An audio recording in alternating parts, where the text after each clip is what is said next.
우리가 본문 말씀은 이제 시편 31편의 말씀인데요. 표제어를 보면 다윗의 시 인도자를 따라 부르는 노래다 이렇게 되어 있습니다. 다윗이 쓴 시가 시편 150편 가운데 거의 절반이 넘습니다. 다윗이 많은 시를 썼지요. 특별히 다윗은 고난 가운데에서 자신이 이 어려운 환경 가운데에서 하나님을 바라보면서 그의 고난의 시를 쓰게 되죠. 그러면서 그 시가 기도가 되어지고 기도는 곧 노래가 되어지고 오늘 찬양이 오늘 말씀으로 우리가 살펴보게 되어지는 것입니다. 특별히 시편 31편 1절은 이렇게 시작을 합니다. 내가 주께 피하오니. 다윗의 인생 가운데에 그의 모든 삶에 고통이 올 때에 그는 하나님 앞에 피하는 인생, 내가 주께 피하오니 라고 고백하는 것을 봅니다.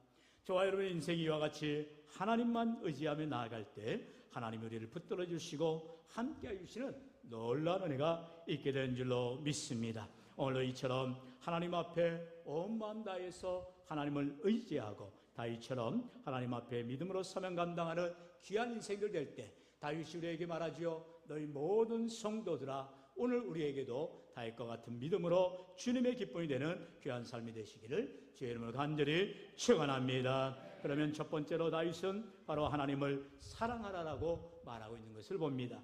여호와 하나님을 사랑하라. 23절 상반절에 보면 너희 모든 성도들아 여호와를 사랑하라 말하고 있는 것을 봅니다. 오늘도 저와 여러분이 하나님을 사랑할 때에, 하나님을 믿을 때에, 하나님을 의지할 때에 우리 하나님의 은혜가 우리에게 임하게 되어주는 것입니다. 여러분 다윗의 인생을 돌아보세요. 정말로 다윗의 인생은 드라마틱한 인생을 살아봤습니다. 우리가 잘 알듯이 다윗이 그가 이세의 아들들 가운데의 말째입니다. 당시에 엘리압을 비롯해서 모든 형제들이 이제 사무엘 선지자가 자기의 집에 와서 이제 이스라엘의 왕을 세우겠다라고 기름을 붓겠다라고 할 때에 모든 아들들이 다 이제 선지자 사무엘 앞에 모여지게 됩니다. 그럴 때에 다윗은 어떻게 하였다고요? 형들이 두고 간 양들을 치고 있었어요. 형들의 리그 안에 들어가지를 못하고 있었던 거죠. 그런데 사무엘 선지자에게 하나님께서 내가 누구에게 기름을 부어라 말하지 않으려 하셨어요. 그러니 이제 사무엘 선지자는 첫째인 엘리압부터 아비나답, 삼마 계속해서 둘째, 셋째, 넷째, 말째인 일곱째까지 다 지나갑니다. 그런데도 하나님께서 아니라라는 거예요. 그러자 사무엘이 당황을 하지요. 너희 아들들 가운데에 더 없느냐? 그러자 이새가 제 마지막 아들 다윗이 있습니다. 어서 데려와라. 그러자 다윗이 오게 되지요. 그리고 나서 하나님께서 이가 바로 그다라고 말하며 사무엘 선지자 여러분 기름을 붓게 합니다. 그럴 때 여러분 성경에 기록되지 않지만 이새의 얼굴과 형들의 얼굴을 한번 기억해 보세요. 얼마나 울그락불그락했겠어요. 정말로 지구멍이라도 들어가고 싶었을 것입니다. 왜냐하면 당연히 내 집에서 장자인 엘리압이 이제 이스라엘의 왕이 되겠거니 하고 엄청나게 기대를 했을 거 아니에요. 근데 엘리압이 아니라는 거예요. 둘째인 아비나답도 아니랍니다. 셋째인 삼마도 아니랍니다. 이렇게 계속해서 아들들이 다 아웃이 되어졌을 때에 너무나도 당황했을 것입니다. 하나님은 이와 같이 우리의 생각을 뛰어넘으시고 우리의 계산을 뛰어넘으시는 능력의 하나님이라는 거예요. 그런데 다윗이 이렇게 형들을 다 제치고 이제 왕이 되는 예선을 통과하게 됩니다. 이제 본선이 남았지요. 그런데 그 일이 바로 벌어집니다. 어떠한 일입니까? 이제 전장터에 나아가게 되는데 블레셋의 가장 위대한 장수인 골리앗이 이제 이스라엘 병사들 앞에서 엄청나게 조롱을 하는 겁니다. 키가 장대하지요. 그래서 모두 다 두려워 벌벌벌 떨 때에 너희들 가운데는 나를 상대할 자가 아무도 없느냐? 이렇게 말할 때에 모두가 다 두려워하고 있는 가운데 있습니다. 사울왕이 말합니다. 왜 저 골리앗 하나를 이기지 못하려고 하느냐? 내가 저 골리앗을 대항한 자에게 내 나라의 반을 주겠다. 내 딸을 주겠다. 이렇게 걸어도 어느 누구 하나 담대하게 나아가려고 하는 자가 없어요. 그런데 마침 아버지의 명령을 따라서 아들 다윗이 이제 형들의 도시락을 가지고 또 천부장이들의 치즈와 오일을 가지고 나아갑니다. 그리고 나서 이 광경을 목격하지요. 어린 다윗이지만 감히 하나님의 이름을 모욕하는 이 골리앗의 말 앞에 그는 분기탱천하게 되어지죠. 그러면서 이제 하나님의 이름을 걸고 나아갑니다. 너가 감히 내가 믿는 하나님의 이름을 그렇게 모욕할 수 있느냐? 그러면서 그가 이제 가지고 있는 물맷돌을 가지고 한 방에 골리앗을 무너뜨려 버리게 되지요.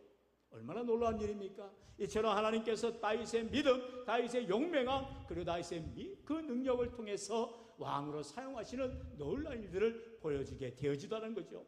그런데 문제는 그걸로 인해서 또 한 사람의 얼굴이 울그락불그락하게 됩니다. 바로 사울 왕이죠. 세상에 내 군사들 가운데는 전혀 저 골리앗을 상대할 자가 아무도 없느냐? 그리고 저 어린 다윗이라는 자가 저렇게 골리앗을 무너뜨릴 수 있느냐 하면서 이제 사울이 다윗의 눈여겨보게 되더라는 것이죠. 문제는 그 다윗을 이제 시기하게 되어진 것입니다. 미워하게 되어지는 것입니다. 그래서 사울은 자신의 군사들 3,000명을 데리고 이 다윗을 죽이려 하는데 혈안이 되어지게 됩니다.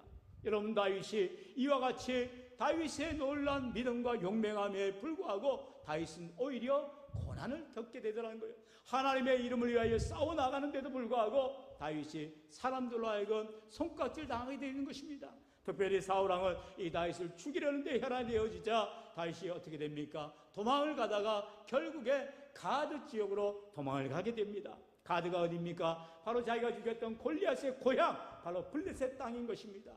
심지어 자기의 원수의 나라에까지 도망을 가야만 살 수 있게 된 다윗이었는데 그곳 가운데서도 여전히 다윗은 이제 미친 채 하면서 그가 생명을 부지해야 됐던 것입니다. 왜요?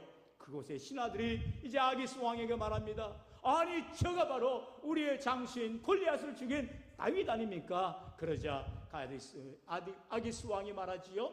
아니다. 저 애를 봐라. 저 사람을 봐라. 지금 저렇게 문지방에 침을 질질 흘리면서 손으로 박박 들고 있는 저 미치광이가 어떻게 우리 장수 골리앗을 죽인 자인 것이냐 라고 말하면서 다윗을 쫓아내버리죠. 그렇게 해서 다윗이 생명을 얻어서 그가 다시 한번 이제 유다 땅으로 넘어오게 됩니다. 사무엘상 23장 24장에 보면은 사울왕이 다윗을 찾으러 갈 때마다, 쫓으러 갈 때마다 다윗은 바위 틈에 숨습니다. 그리고 돌가에 숨습니다. 그럴 때 하나님께서 다윗을 숨겨주시는 거예요. 사울왕이 그를 죽이려 할 때마다 하나님이 보호하여 주시니 다윗이 생명을 얻게 되더라는 거죠.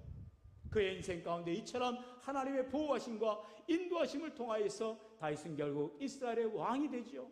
그런데 다윗에게 또 다른 어려움이 겪게 됩니다. 바로 자신들의 아들들 가운데에 엄청난 일들이 일어나는 거죠. 바로 암몬이, 장남인 암몬이 그만 다말을 범하여 버립니다. 이렇게 형제간에 이런 놀란 치욕스러운 일이 일어나자 압살롬이 암몬을 죽여버립니다. 그러면서 압살롬은 어떻게 합니까? 자기를 따른 많은 신하들과 함께 이제 다윗을 대항하여서 쿠데타를 일으키는 거예요. 다윗을 몰아내고 자기가 왕이 되겠다고 하는 것입니다. 얼마나 다윗의 인생 가운데에 아들들로 인하여서 고난을 겪고 참으로 뼈를 깎는 아픔을 겪어야 된다요. 이런 다윗의 인생 가운데에 여전히 다윗은 하나님께만 피하는 인생이 되었다는 거예요. 비록 고난이 오고 어려움이 온다 할지라도 내가 주님께 피합니다. 내 힘이 되신 하나님만 내가 의지합니다라고 그는 고백하게 되어지는 거죠. 바로 다윗의 위대한 신앙의 고백인 시편 18편의 말씀이죠. 우리 1절 2절 같이 읽어볼까요? 시작. 나의 힘이신 여호와여, 내가 주를 사랑하나이다. 여호와는 나의 반석이시여, 나의 요새시여, 나를 건지시는 이시여, 나의 하나님이시여, 내가 그 안에 피할 나의 바위시여, 나의 방패시여, 나의 구원의 뿌리시여, 나의 산성이시로다. 아멘. 다윗의 인생 가운데 정말 이렇게 엄청난 삶을 살아오면서 어느 누구 하나 다윗의 힘이 되지 않았어요. 오직 하나님만이 다윗의 힘이 되어 주셨기 때문에 다윗은 나의 힘이 되신 여호와여, 내가 주를 사랑하나이다. 믿음의 고백을 하게 되더라는 거예요. 오늘도 저와 여러분의 인생 가운데에 이처럼 하나님을 최선을 다하여 마음을 다하여 사랑할 때에 하나님이 힘이 되어 주시고 능력이 되어 주시기를 주의 이름으로 축원합니다. 시편 30편 4절은 말씀하지요. 주의 성도들아 여호와를 찬송하며 그의 거룩함을 기억하며 감사하라 말합니다. 성도들의 하여금 감사와 찬양의 삶을 살아가라라는 것입니다. 비록 내가 고난을 당하고 어려움을 당한다 할지라도 여전히 나의 힘이 되시며 나의 능력이 되신 하나님, 내 문제를 해결해 주심을 믿고 하나님께 감사하며 찬송하며 나아갈 때 하나님께서 우리를 반드시 능력으로 함께하여 주시는 것이죠. 방금 우리 장로님 기도했듯이 믿음의 사람들이 정말로 믿음으로 살아갈 때에 세상 사람들의 본이 될 수밖에 없고, 저 사람들이 도대체 어떤 사람이기에 저렇게 살아가는 것인가? 보니까 돈도 없어 보여요. 힘도 없어 보여요. 아무 능력 없어 보이는데 당당하게 살아가는 거예요. 알고 봤더니 그들이 바로 하나님을 믿는 자들이라는 것을 보게 되더라는 거죠. 여러분, 바로 이것이야말로 우리의 신앙의 아이덴티티인 것입니다. 저와 여러분의 신앙의 정체성은 바로 세상에 가지고 있는 것이 아니라 하나님으로부터 오는 능력이요 힘이라는 것입니다. 오늘도 다윗의 고백처럼 나의 힘이 되신 하나님을 의지하는 자들 되어줄 때 하나님을 사랑하며 하나님께 영광 드리는 우리 모두가 되시기를 주의 이름으로 축원합니다. 두 번째로 우리가 여호와 하나님 앞에 전심으로 나아가라는 거예요. 진실하라는 거예요. 하나님은 진실한 자를 사랑하십니다. 하나님은 우리가 신실하게 주님을 섬기는 자를 귀히 여기신다 말씀하세요. 우리 다시 한번 23절 다 같이 읽어볼까요? 시작. 너희 모든 성도들아 여호와를 사랑하라. 여호와께서 진실한 자를 보호하시고 아멘. 할렐루야. 하나님은 진실한 자를 보호하여 주신다라고 분명하게 말씀하고 있어요. 하나님 앞에 진실한 사람들, 하나님 앞에 정직한 사람들, 하나님 앞에 진실한 사람들을 하나님이 보호하여 주시는 거예요. 하나님 앞에 믿을 만한 사람들을 하나님은 지켜주시는 것입니다. 오늘도 저와 여러분이 참으로 교만한 자들이 되는 것이 아니라 하나님 앞에 겸손한 자로, 방금 우리 한 찬양의 고백처럼 순종의 마음을 주옵소서, 겸손의 마음을 주옵소서, 믿음의 마음을 주옵소서라고 간구할 때 하나님이 지켜주시고 보호해 주시고 은혜를 주시는 거예요. 야고보서 4장 6절의 고백처럼 하나님은 교만한 자를 물리치시고 겸손한 자에게 은혜를 주신다 말씀하고 있어요. 누구에게 은혜를 준다고요? 겸손한 자에게, 진실한 자에게, 정직한 자에게 하나님이 은혜를 주시는 거예요. 나는 은혜를 받지 못한대요. 교만한 거예요. 나는 하나님의 복을 받지 못한대요. 진실하지 못한 거예요. 하나님 앞에 진실하십시오. 하나님 앞에 정직하십시오. 하나님 앞에 믿음으로 사명 감당하십시오. 그런 자를 하나님이 복 주시고 은혜 주신다라고 분명히 말씀하고 있습니다. 오늘 그러므로 우리는 하나님 앞에서 삶을 살아가야 되는 것이죠. 종교개혁자들의 신앙의 모토인 바로 코란데오의 정신인 것입니다. 우리가 하나님 앞에서의 믿음의 삶을 살아가는 자들이 될 때에 하나님 우리를 지켜주시고 함께하여 주시는 것입니다. 하나님 앞에 진실한 삶, 바로 요셉의 삶이죠. 여러분, 요셉의 인생이 어떠했습니까? 그는 하나님 앞에 꿈꾸는 자의 삶을 살았어요. 하나님이 꿈을 꾸게 해주셨던 것입니다. 그가 교만해서 꿈을 꾼 게 아니죠. 그가 잘난 게 아니죠. 하나님이 그에게 복을 주시고 꿈을 주신 거예요. 그런데 형들이 그를 시기합니다. 질투합니다. 미워합니다. 그리고 심지어 그를 죽이려 하다가 이제 요셉을 어떻게 합니까? 멀리 애굽으로 팔아버립니다. 노예로 팔아치우지요. 그리고 나서 요셉은 아무도 모르고 아무도 관계되지 않는 애굽의 그만 종살이로 노예로 팔려가게 됩니다. 보디발의 집에서 이제 가정 총무일을 잘 감당하는데 그만 보디발의 아내가 그를 유혹하지요. 그럴 때도 불구하고 요셉은 거기에서 누명을 받게 되어지고 그만 감옥에 갇히게 되어집니다. 하지만 이 감옥에서도 요셉은 얼마나 정직하고 진실하게 일을 합니까? 정직한 삶을 살아가는 요셉에게 하나님께서 그로 하여금 그 감옥에서 간수장의 신임을 받아서 또 총무일을 하게 됩니다. 여러분, 이처럼 믿음의 사람은 어디에 갖다 놔도 믿음으로 살아가게 되어지는 거예요. 정직한 사람은 구별되게 되어지는 것입니다. 눈에 띄게 되는 것입니다. 모든 사람들에게 인정을 받게 되어지더라는 거죠. 이처럼 요셉은 어디에 있든지, 내가 아버지 집에 있든지 애굽의 종살이로 팔려가든지 심지어 감옥에 갇히든지 늘 하나님 앞에서 최선을 다하고 진실한 마음으로 살아갈 때에 하나님께서 그를 어떻게 한다고요? 나이 30에 생각지도 아니한 애굽의 총리로 세워 가시더라는 거예요. 여러분, 총리가 그냥 됩니까? 자고 일어날 때 총리가 됩니까? 그러지 않잖아요. 하나님께서 요셉을 다듬어 가신 거죠. 만들어 가신 거죠. 총리로 능히 일을 감당할 수 있도록 능력을 부어주시더라는 것입니다. 바로 창세기 39장 2절로 3절의 말씀이죠. 우리 같이 읽어볼까요? 시작. 여호와께서 요셉과 함께 하심으로 그가 형통한 자가 되어 그의 주인 애굽 사람의 집에 있으니 그의 주인이 여호와께서 그와 함께 하심을 보며 또 여호와께서 그의 범사에 형통하게 하심을 보았더라. 아멘. 요셉이 이와 같이 승리할 수 있는 이유는 하나님이 그와 함께 하심을 모든 사람들이 보았다라는 거예요. 누가 보아도 그래 저 사람은 하나님을 믿는 사람이야, 그래 저 사람은 하나님을 뵙기도 사람이야, 그래 저 사람은 하나님을 의지하는 사람이야, 인정받는 자가 될 때에 요셉처럼 하나님이 그를 형통케 해주시고 승리케 해주시더라는 거예요. 요셉만 그래요. 여러분 믿음의 사람 모세를 보세요. 모세는 하나님 앞에 신실한 사람이었다라고 하나님이 인정하시는 것을 봅니다. 어떻게 인정하셨어요? 민수기 22장 7절을 보면 내 종 모세와는 그렇지 아니하니 그는 내 온 집에 충성함이라. 하나님께서 모세를 인정하신 거예요. 내 집에 충성한 사람이다. 다윗을 보니 내 마음에 합한 사람이다. 하나님이 인정하시는 거예요. 저와 여러분은 하나님 앞에 인정받는 자가 되기 위해서 믿음의 사명을 감당해야 할 줄로 믿습니다. 오늘도 하나님은 하나님 앞에 진실한 사람, 하나님 앞에 정직한 사람, 내가 이익 앞에 내 어떠한 것들을 목숨을 걸고 왔다 갔다 하는 인생이 아니라 하나님의 뜻대로 순종하며 때로는 내가 손해받는다 할지라도 내가 어려움을 겪는다 할지라도 주님 앞에 나는 믿음을 저버릴 수 없노라고 고백하는 자들을 하나님이 기억하여 주시고 은혜를 부어주신다라는 것입니다. 그러므로 오늘도 우리 하나님 앞에 참으로 진실하게 하나님을 사랑하며 의지하는 믿음의 사명자들 되시기를 축원합니다. 마지막으로 이런 자들에게 다윗은 말하지요. 강하고 담대하라는 것입니다.